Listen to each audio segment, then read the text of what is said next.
Huwag pong itapon yan. Pwede mo pang gamitin yan eh. Ito, ipapakinabangan mo pa? Luma na eh.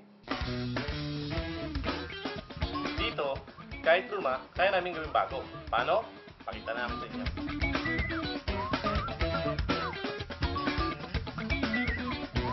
Ito ang Air Wizard, ang bagong baby ng artist-turned-entrepreneur na si Romel Toledo.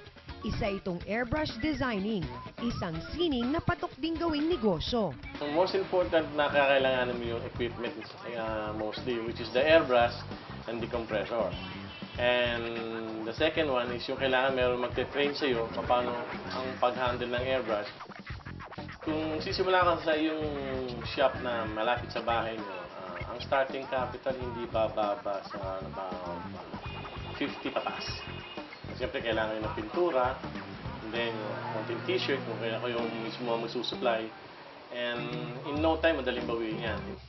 Enjoy ka na sa pagpipaint, kikita ka pa. I also teach airbrushing. We have 5 levels, simula doon sa pinaka-basic, which is lettering. Second is cartooning. Third is anime. Fourth is marble. Fifth, ang pinakamahirap sa lahat, which is portraiture.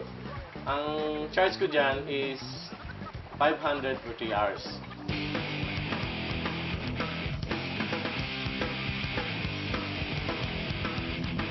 Take note, lalabas ang artistic touch mo dito.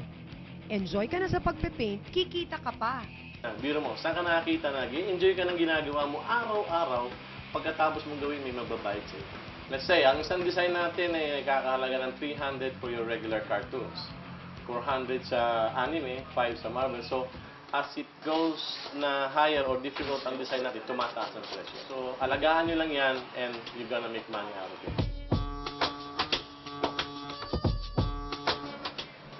Tcharam! Mukhang bago na nga. Nakatipid ka na sa t-shirt, may bago ka pang design na damit.